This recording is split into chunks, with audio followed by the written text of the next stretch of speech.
estudyanteng yun, nagbawas pa na kanyang baon para maibigay kay tatay. Yan, ganyan po si tatay maglakad mga sir idol.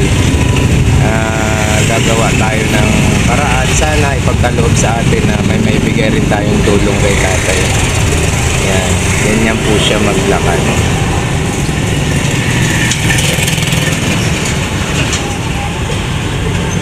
Yan sir idol.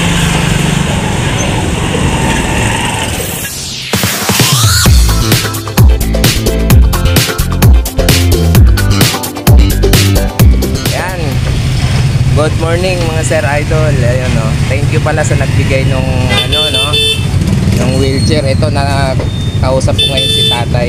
Magsiset na lang kami ng araw na babalik ako, dadalhin ko sa kanya yan. Tay, shout out ka sa kanila to. Tay. Yo, what's up mga sir madam idol. Ngayon ay maglilinis po ako ng wheelchair na marumi po kasi. Ayan o, ayan, ang dumi, maputik.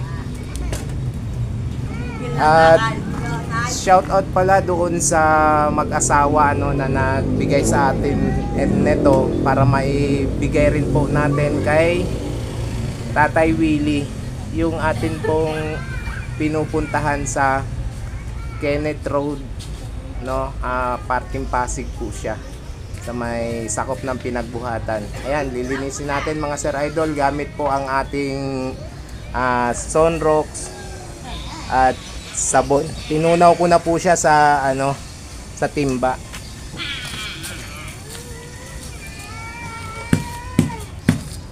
Ito ang ating mga gagamitin mga sir idol. Ayan, may na-mix na po tayo.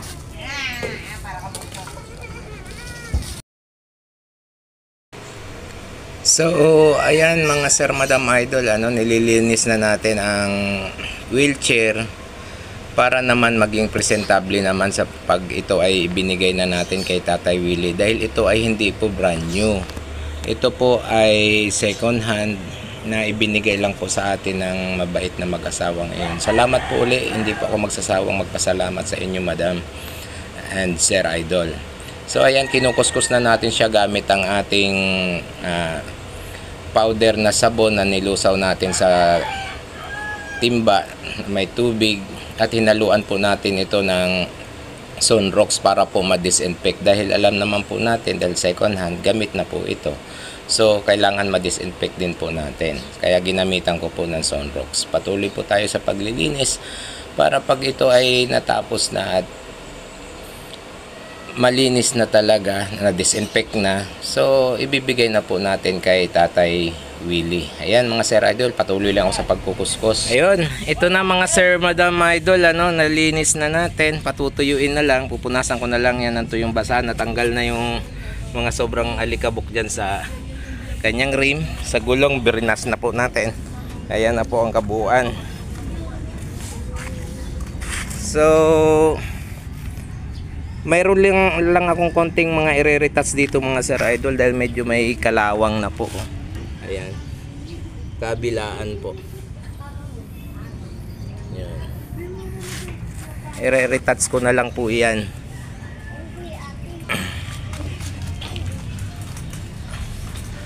Mga sir madam idol, wala man po tayong kakayahang makabili ng brand new po neto. At buti na lang po ay meron po akong nakita neto doon, at hindi po ako nahiya na lumapit na baka sakaling ibebenta nila. Bibilhin ko nga po sana, kanya lang ang pagkakasabi ko ay wag mo naman ako presyohan ng malaki. Pero nung na-explain ko po sa mag-asawa na meron lang din po akong bibigyan na isang tao, senior na din siya na hindi nakakalakad, nakakatuwa po, na-touch po ako doon sa sinabi nila na sige, dalhin mo kung meron ka rin lang namang bibigyan, at least makakatulong tayo. Shout out sa inyo madam sir idol, God bless po. Sana is mas lalo pa pong maging successful po yung inyong business. Ayan mga sir idol, kaninang umaga nakausap ko na po si Tatay Willie, at nasabi ko po na kung hindi po ngayong hapon ko ihahatid, ay bukas ng hapon Kaya lang mga Sir Idol, kararating ko lang po. So pagdating ko, ito nga po agad ang inasikaso ko. Ngayon ay pasado alas 5 na eh. Ito po agad ang inasikaso ko malinisan para bukas konting retouch na lang po ako doon sa sinabi kong yung kinakalawang, at dadalhin ko na po kay Tatay Willie. Ayan mga Sir Idol. Abangan nyo mga Sir Idol, at sana paliwanag ko lang, ulitin ko, wala akong kakayahan na makabili ng ganitong bago. Kaya pasalamat na lang din ako na merong nagbigay sa atin para may paabot doon. Ayan, sana dumating ang panahon na yung kaya na nating makapagbigay ng bago nito, o kung malaking tulong man. Sa ngayon kasi limitado po, kung ano lang po ang aking kayang maibigay, yun lang po. Dahil kung ako man hindi naman po ako maganda ang buhay. Kaya lang hindi ko po matiis na pag may nakikita akong ganon, agad ako na makapagbigay ng kahit kaunti, pabarya-barya, ganun lang po. Abangan nyo mga Sir Idol sa pagbisita ko kay Tatay Willie sa lugar nila. Yo, what's up mga Sir Madam Idol? I-deliver ko na po kay Tatay Willie ang wheelchair. Sana wag tayo abutin ng ulan, makulimlim. So, let's go!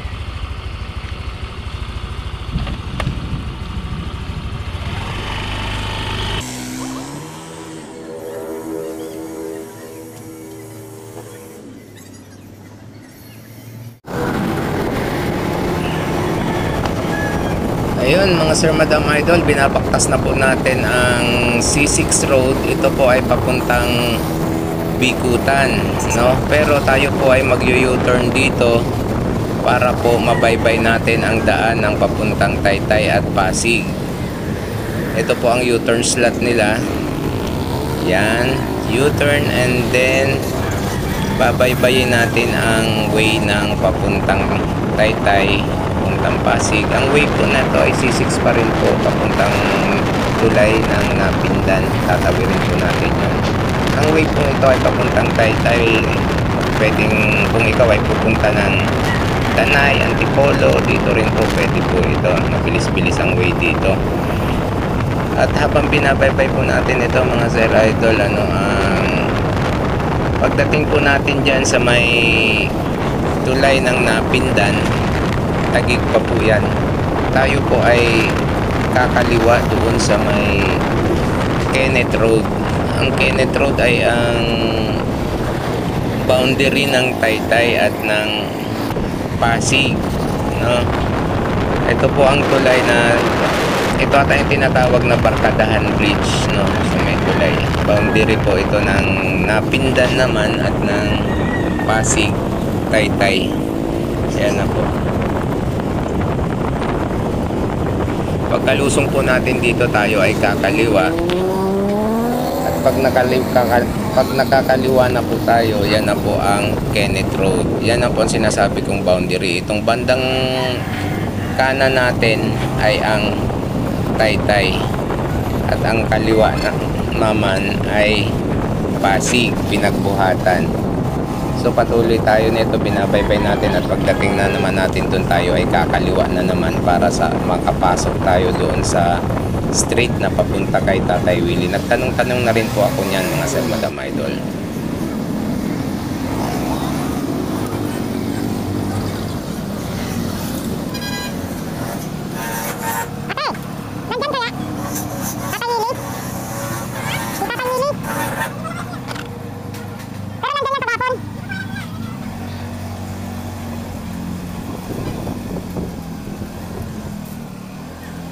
Ito daw, nakapagtanong na tayo nung nakaraan mga Sir Idol. Ito daw po. Yo mga Sir Madam Idol, andito na po ako ngayon kay Tatay Willie. Ayan po siya. At yung ating pong wheelchair na binigay sa kanya na andito na rin po. Ito po mga Sir Madam Idol. Ayan. Ito na po. Ayan. Yan po si Tatay Willie. Yan po yung kanyang tinutuluyan na bahay na Sir Idol. Sa paligid na itong mga matataas na bahay, kanya pong tinutuluyan ay ito. Ayan. Mga sir, madam, idol, si Tatay Willie po ay may nagme-maintenance po ng gamot. Siya po ay nakaranas na ng stroke. Ayan, mayroon siyang sugat sa dalawang paa, kaya po siya hindi nakakalakad. Hindi na po siya po ay na-stroke na din. So tay, ako lubos ako nagpapasalamat doon sa nagbigay ng wheelchair, yung mag-asawa na ayaw nang magpabanggit Madam and Sir Idol, maraming salamat sa binigay mo, at ito na ngayon nandito na po kay Tatay Willie. So Tatay Willie, ano pong masasabi nyo sa kanila? Baka sakali po kung mayroon pa pong may gininto ang puso, baka madagdagan po ang naibibigay natin. Yun lang po sa akin. Akalan ko lang po, kahit ako mag-igot-igot sa paglakad sa kasada, gamot lang po, akalan ko. Katantalong maramang gamot ko. Yan po. Ako minsan-minsan lang. Pag naulan, hindi ako makakalabas. Hindi. Wala ko pang gamot. Pag po may gamot ako, nakakalabas ako. Pag walang gamot, wala. Hindi sa kamay ko. Ito, kapitong ko. Kapitong ko. Para ikot pagluto dito. Yan, ganyan po si Tatay, mga sir, madam, idol, no? Paupo po siya kung lumakad pag nandito siya. At siya po ay nakikita ko po dun sa kalsada, kaya po medyo po naantig ang inyong lingkod. Ito nga pala yung kanyang bahay, mga sir, madam, idol. Yan, yan lang po. Diyan po siya nakatira, may isang electric fan. Yan. Ayan, mga sir, idol, umaambon-ambon na sa labas. So, ang ano ko lang, mga sir, madam, idol, sa mga medyo nakakaluwag, sa nagnanais na makapagbigay ng kaunting tulong kay Tatay Willie, siya po ay matatagpuan dito sa along Kenneth Road, block, anong block tayo? Block 25, Pinagbuhatan, Pasig. Lawaan Street. Block 25, Kalawaan Street. Lawaan Street. Lawaan Street, Pinagbuhatan, Pasig. Yan, diyan nyo po matatagpuan si Tatay kung sakaling kayo man po ay may gustong maipaabot po sa kanya. Kahit erekta nyo na po sa kanya, huwag nyo na pong idaan sa atin para wala pong maraming mag-iisip na baka ginagawa lang natin itong racket. Hindi po ako ganun, mga sir, madam, idol. Gumagawa po ako ng pagtulong sa maliit na paraan. Dahil sa mga nabibigyan natin ng maliit na tulong, para sa kanila ay malaki na po yun. So ayan, mga hanggang dito na lang ang ating video, mga sir, idol, kasi uwi pa ako. Ito, nabubulol na ako. Umaambo na, tinawanan ako ni Tatay Willie. Nada, ayan, umaambo na, mga sir, idol. Ayan yung helmet ko, dahil nasa labas po yung aking motor. So, Tay, ako lubos na nagpapasalamat doon, ulitin ko kay Sir and Madam Idol sa nagbigay po ng wheelchair. Ayan, si Tatay po ay nagpapasalamat din po sa inyo. Maraming salamat po uli. Until the next na makapunta dito is i-update ko kayo, mga Sir, Madam Idol. Bye-bye!